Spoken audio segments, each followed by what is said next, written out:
Now that we've covered some of the basics, let's go over how we can verify certain properties of lines and points. So we need to be able to figure out if two lines are perpendicular. We need to be able to figure out if 3 points are collinear. We need to be able to figure out if 4 points lie on a circle or are concyclic. Let's start off with perpendicularity. Let ABCD be pairwise distinct points. Then the lines formed by AB and the line formed by CD are perpendicular if and only if D minus C over B minus A is purely imaginary, meaning that it has no real part. Well, if consider the configuration here, what we want to do is we want to see if these two line segments, when extended, are perpendicular to each other. Well, to do that, what we'll do is we'll translate both line segments so that they share a common endpoint. And to do that, we'll subtract, let's call this one S1, call this one S2. So okay, S1 stands for segment 1 and S2 stands for segment 2. So for segment 1, we send A to the origin by subtracting A from both A and B. So A goes to the origin and B goes to B minus A. And for S2, we subtract C from both C and D, so that C goes to the origin and D goes to D minus C. And now both line segments share the origin as a common endpoint. So now that we have this configuration here, we can tell whether or not the two line segments are perpendicular to each other if D minus C equals, well, let me write this out first. We know these two line segments are perpendicular if D minus C is a 90-degree rotation, of B minus A. And while a 90-degree rotation corresponds to e to the I pi over 2, which equals I. Alright. However, it doesn't have to be strictly a 90, well, it's going to be a 90-degree rotation, but it could extend out further. You could dilate after rotating 90 degrees. In other words, the magnitudes of D minus C and B minus A don't have to be the same. So what you do is you include some sort of constant K, which is real, so that it's a multiple. Alright, now you might be wondering, well, what if instead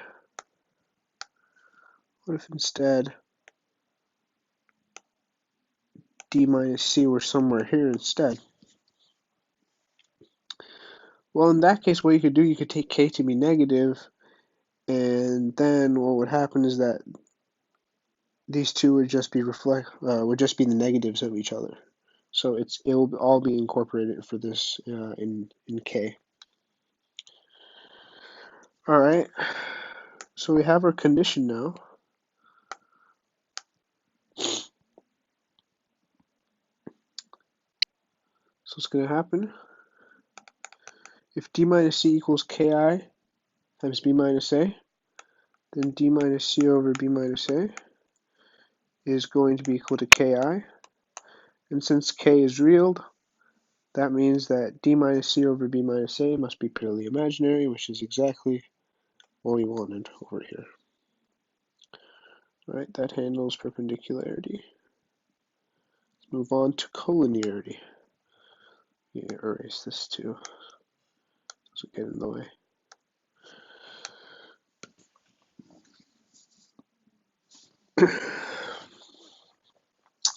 Let A, B, C be pairwise distinct points. A, B, C are collinear if and only if and only if C minus A over C minus B is a real number. Alright, well let's draw this. Let's get a picture first. Alright. Let's see.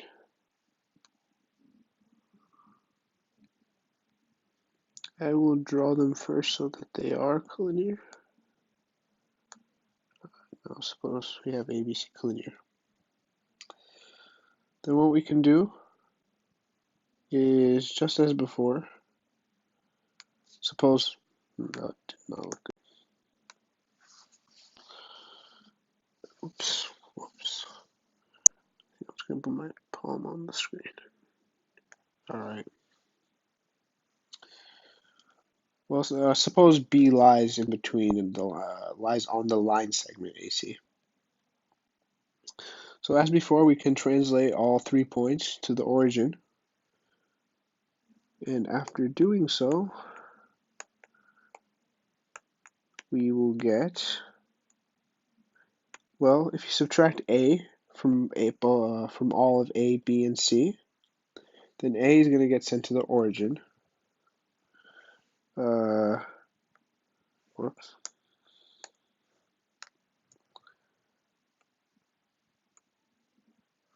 B is going to get sent to B minus A, right?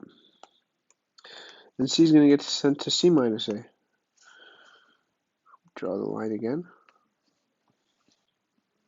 So what we want is that we want C minus A to just be some multiple of B minus A so that they lie on the same segment. In other words, we just want C minus A to equal some real number K times B minus A, which is equivalent to saying C minus A over B minus A is a real number because K is real. And that's it.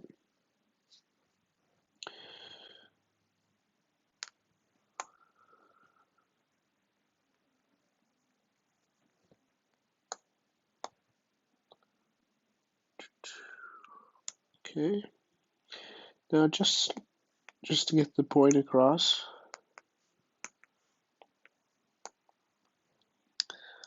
suppose we were not to take them. Suppose A, B, and C were not collinear, right? Let's look at what happens when we consider the condition then. Oh my god. B and let's say C is over here, so they're not collinear. Well, what's going to happen is that this is going to end up turning into something like, if we subtract A from all the 3 points, then A is going to get sent to the origin. B is going to get sent to B minus A, of course. Oops, this should be lowercase.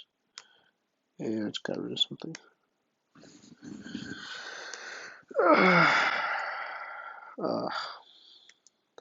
Alright, whatever. And C is going to get sent to C minus A. So now if we consider B minus A and C minus A, right, it's clear that C minus A is not a real multiple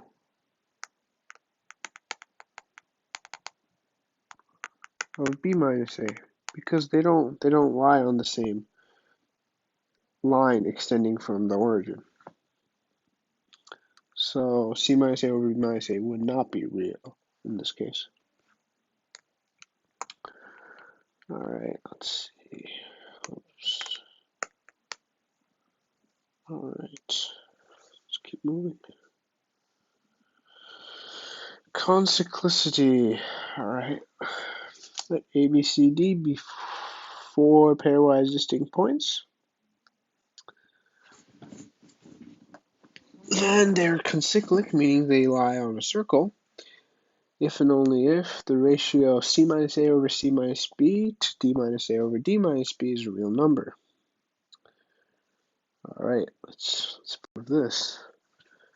Just to illustrate what this is saying, suppose you have this complex plane. Right. It's the real axis, the imaginary axis. Just consider a circle, right?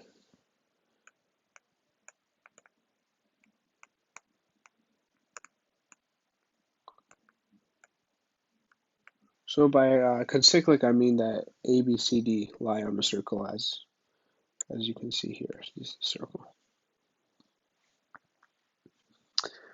Well, I'm gonna need an extra page, so add one. All right.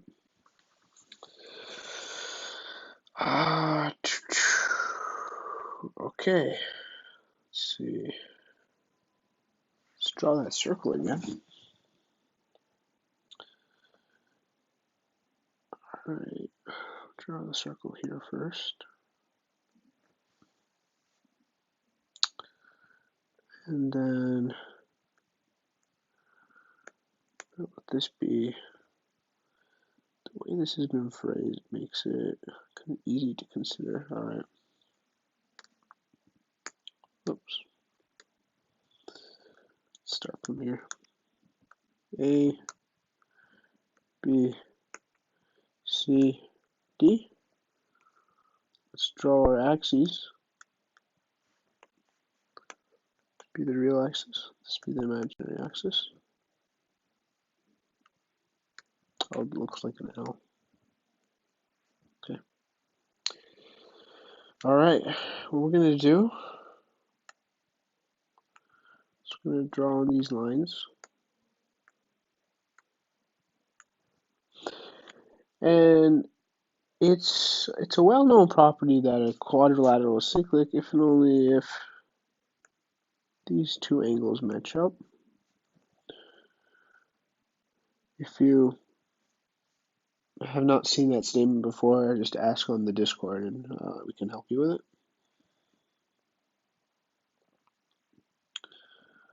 All right, so we want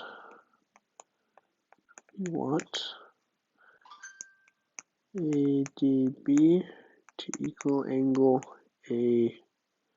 ACB. Sorry.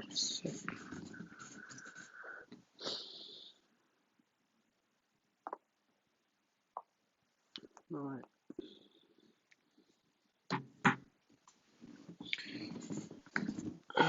So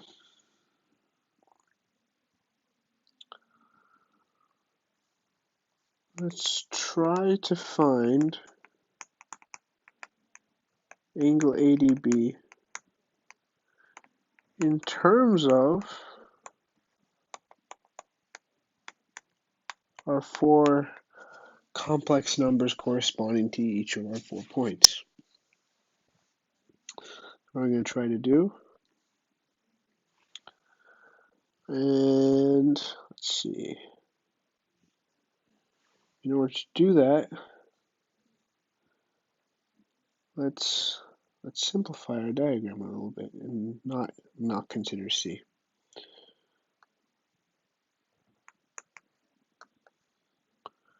Again, this is the real axis, this is the imaginary axis.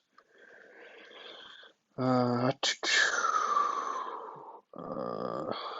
let this be A, D, and B before. Alright, let me add another page.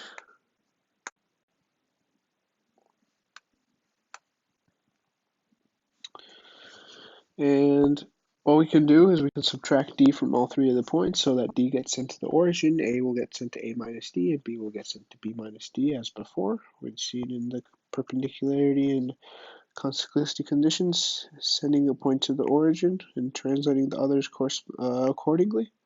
This is a very common idea. So D is going to get sent to the origin. And then we'll have A and B.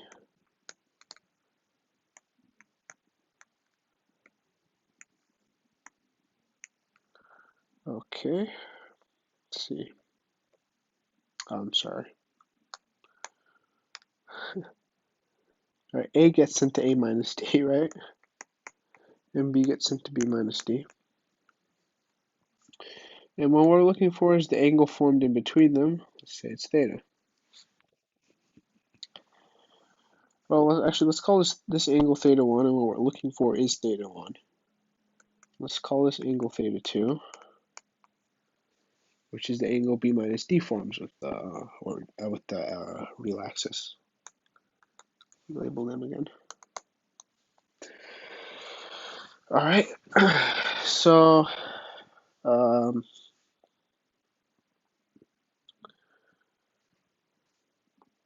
what we're looking for, well, we know theta 1 plus theta 2, right? That equals the argument of A minus D, because theta 1 plus theta 2 is exactly the angle A minus D forms with the real axis. And theta 2 is the argument of B minus D. Therefore, the argument of A minus D over B minus D, which equals the difference of the arguments of the numerator and denominator, which is argument A minus D minus argument B minus D. Oops. All right. That is going to equal theta 1 plus theta 2 minus theta 2, which is theta 1 as we wish.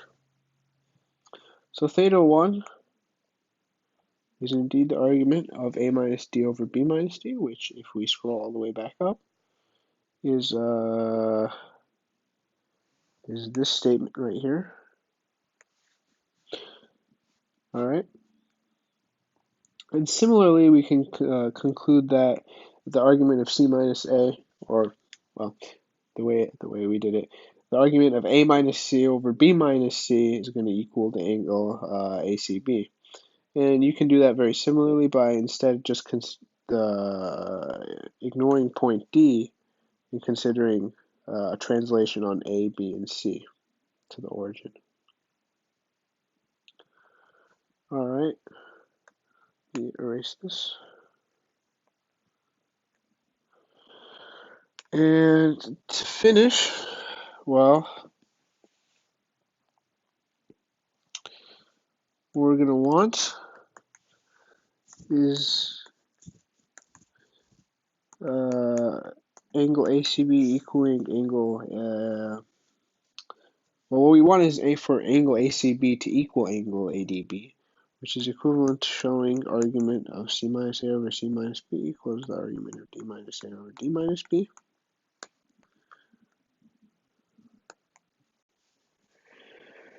And well, when is the argument of two complex numbers, when is the argument of two complex numbers equal to each other? Well, they're only equal to each other if one is a real multiple of the other. In other words, if C minus A over C minus B equals some real number K times D minus A over D minus B. And well, this holds true if their ratio is a real number. So we're done here. Let's move on. All right, so our next two properties are going to be about points on the unit circle.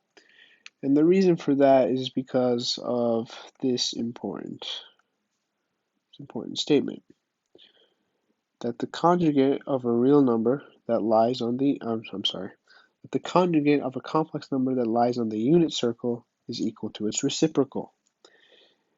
And you'll recall that one of our basic properties was that the magnitude of a complex number squared equals that complex number times its conjugate. So if z lies on the unit circle, what we're going to have is 1 squared equals z times z conjugate, and then z conjugate equals 1 over z. So this is indeed true. Alright, reflection across the line. If A and B lie on the unit circle, and Z is any complex number which does not necessarily have to lie on the unit circle, then the reflection of Z across line AB is given by A plus B minus AB times Z conjugate, and the foot from Z to AB is given by this. This is going to be fairly computational, so I'll add another page.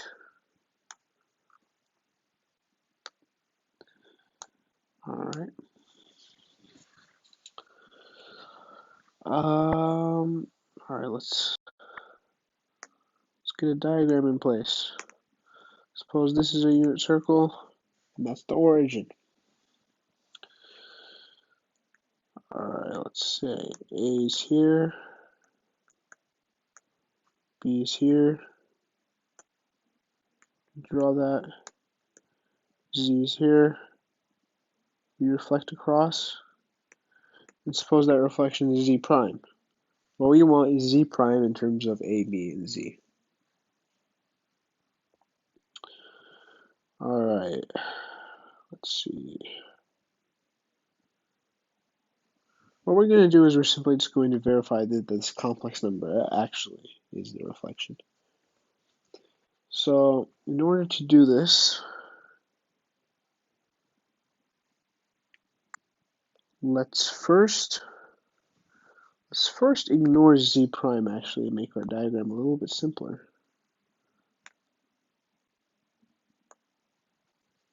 Z prime, and we'll make a few transformations. Our first transformation is, as we've done multiple times before, we're going to take our points A, B, and Z. Well, we're going to take A to the origin and translate B and Z accordingly. So what's going to happen is that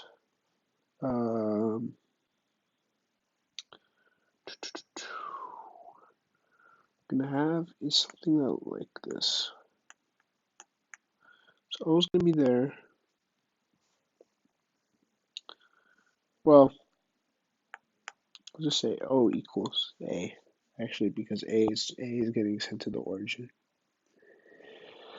B is going to get sent to B minus A, which is, let's say, maybe somewhere here. It might be B minus A. Yeah, Z minus A. Oops. Z minus A. And what we want to do is reflect Z minus A across our new line segment that goes from 0 to B minus A. But it's still maybe not so clear how to do that. So what we're going to do is we're actually going to rotate the diagram now. And how we're going to do that is we're going to divide both Z minus A and B minus A by B minus A. Remember that multiplying or dividing by a complex number is equivalent to performing a rotation, and then after you perform the rotation, on top of that, dilating a point. So when we do that, what's going to happen is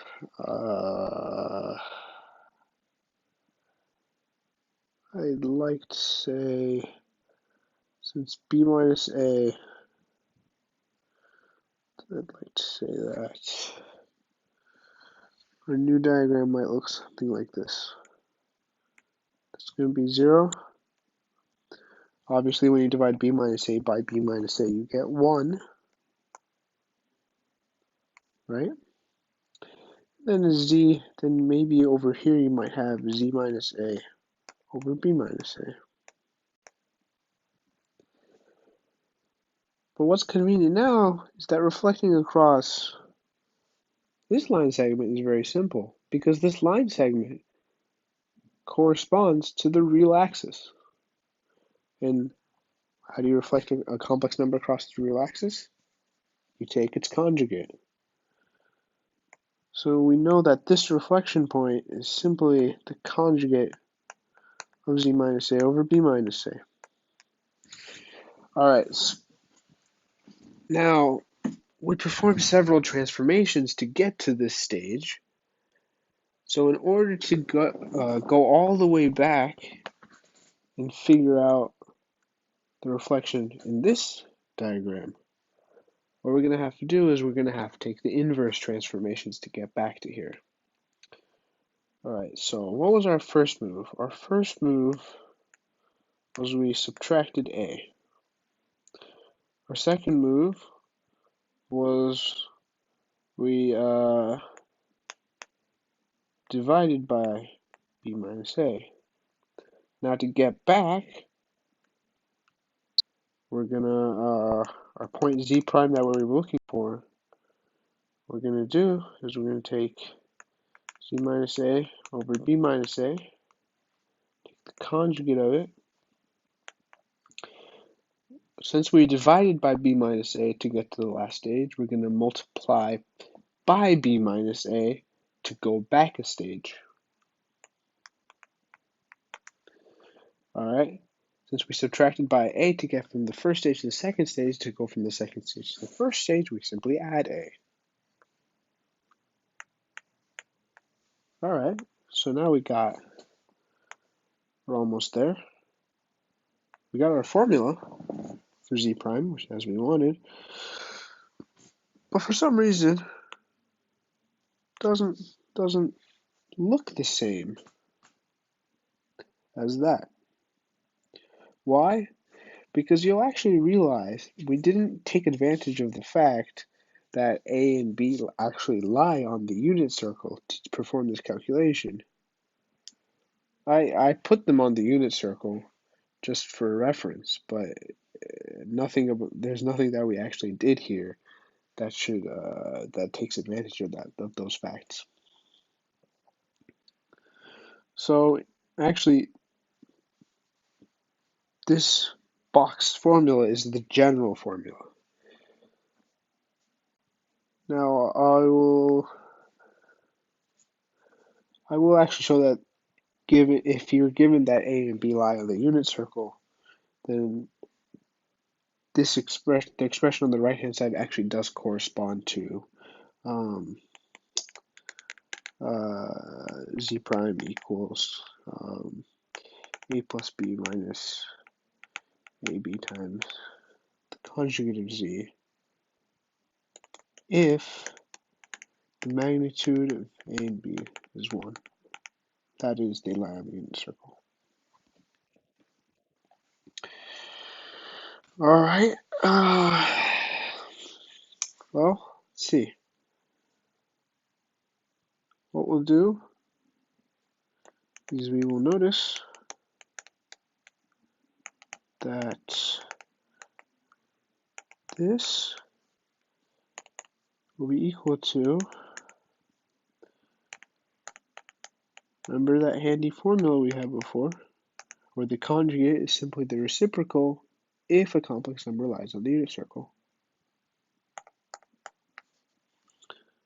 Alright. Okay, let's see. We multiply both the numerator and denominator by AB, and we should get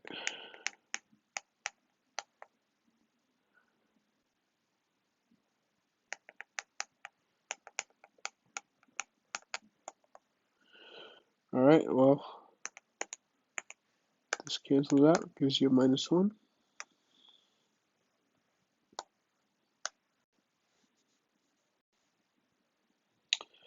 So we're left with b minus ab times the conjugate of z plus a, which is equal to a plus b minus c times the conjugate of z, and this is what we wanted. Alright, now to our last property. Actually, sorry, no, this is not the last one, this is the second to last one. Oh god. Alright.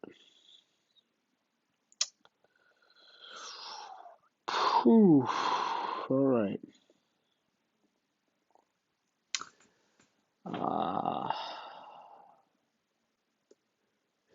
This is actually a very nasty one to prove. The computations get pretty hairy on this one.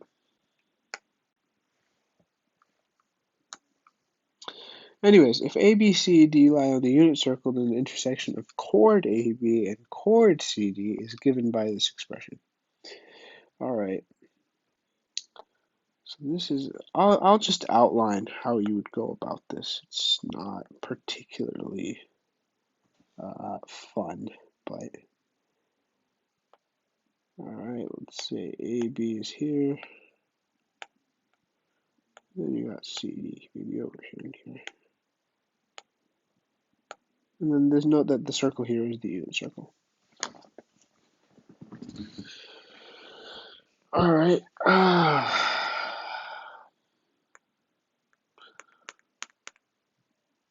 So all you have to show is that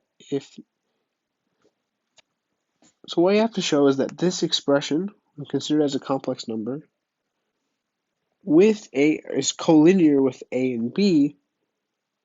So you have to go back and use that collinearity formula with this expression, A and B. And then after you've done that, you have to conclude that this expression with C and D are collinear. And then you're done, because that means that that this expression lies on both A, B, and C, D, so it must be their intersection. It's not particularly hard to do that. It's just very computational, and I'm not gonna go into it. You should be able to, if you've been paying attention so far, it shouldn't be too difficult to show. It's just a lot of computation. I will actually. Oh, sorry. I will get rid of this. I actually thought we need it. Yeah. Yeah. So just verify A, E, B.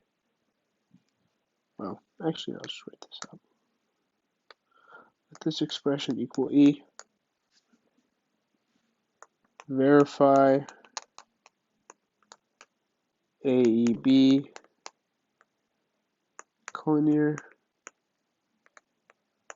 and C, E, D are collinear. Once you've shown A, E, B are collinear, you can actually conclude C, E, D are collinear simply by symmetry. So just you only have to show one of them. All right, let's conclude with the get rid of that because it's bleeding into the next slide. All right, so the last slide we'll go over here is the intersection of tangents.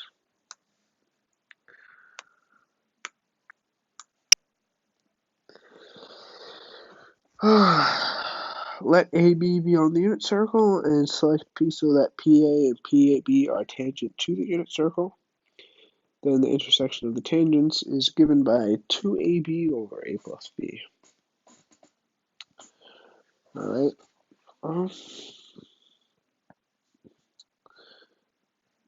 Okay. So we'll just follow the proof that's been outlined here. And to do that, let me actually copy paste this diagram into the next slide because it's actually really small on here. Alright. Copy. Paste. Man, this app is really nice.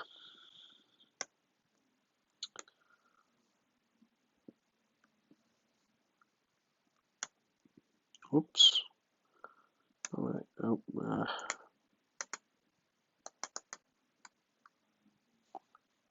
oh. Sorry. Yep. Okay, I think that should be big enough. Alright. Okay, so the center, this is the unit circle, so O is the center. A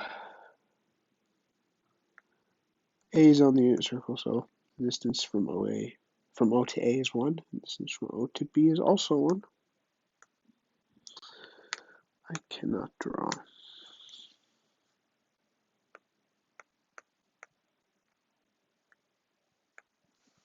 Okay.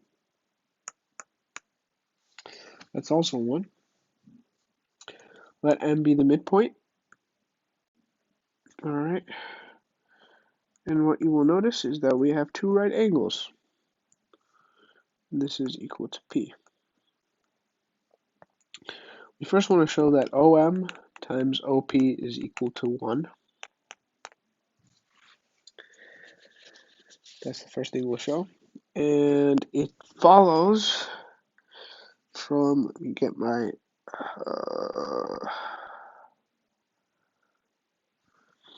that will actually follow from triangles OMA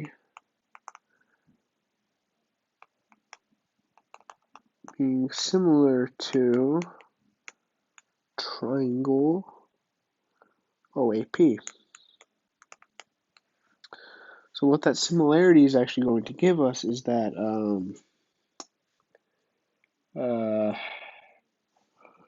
that OM over OA is going to equal OA over OP.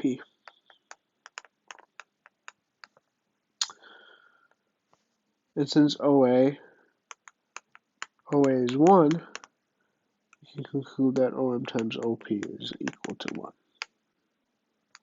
Alright. That was the first step. And we know OM and P are collinear. So we just have to verify that if you take P to be this complex number, that we will have OM times OP is 1, and that OM and P are actually collinear. Let's prove both of those things. All right, first, let's clear this out first, actually. All right. So what we're going to do first is verify OM P collinear.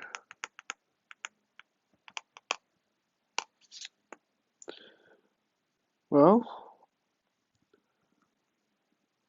you have,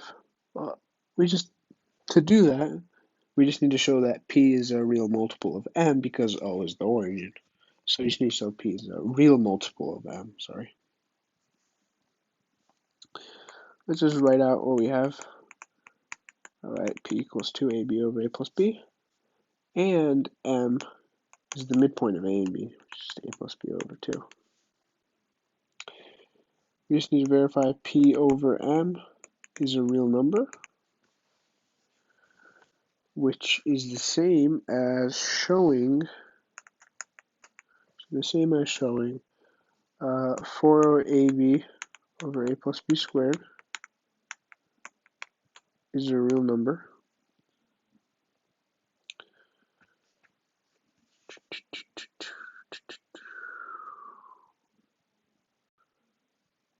Alright.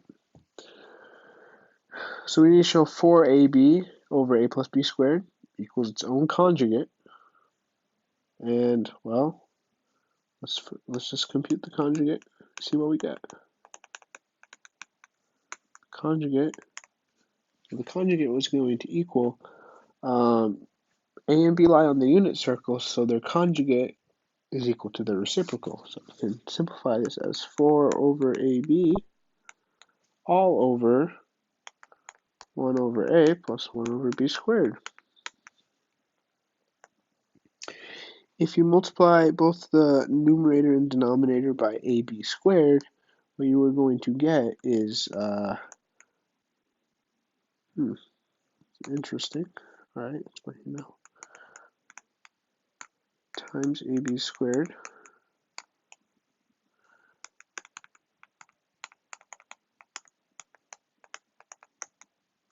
Sorry. The numerator becomes 4AB, and the denominator actually becomes A plus B squared. So it is equal to its own conjugate, meaning that it is a real number. So we're done there. OMP are collinear. And finally, we just need to check that OM times OP is equal to 1. Well, what is OM? It's the OM is the magnitude of a plus b over 2, because m is a plus b over 2, and that is equal to the magnitude of a plus b over 2. And OP is equal to the magnitude of 2ab over a plus b, which is equal to 2 times magnitude of a times the magnitude of b over a plus b, magnitude of a plus b. This is equal to 2 over the magnitude of a plus b, because the magnitude of a and b are 1 since they lie in the unit circle. Alright, now multiply this expression for OM by this expression for OP. They're reciprocals of each other, which means they multiply to 1. And so we have proven that OM times OP is 1 if P equals 2AB over A plus B. We also showed that OMP are collinear if P equals 2AB over A plus B. And the result follows.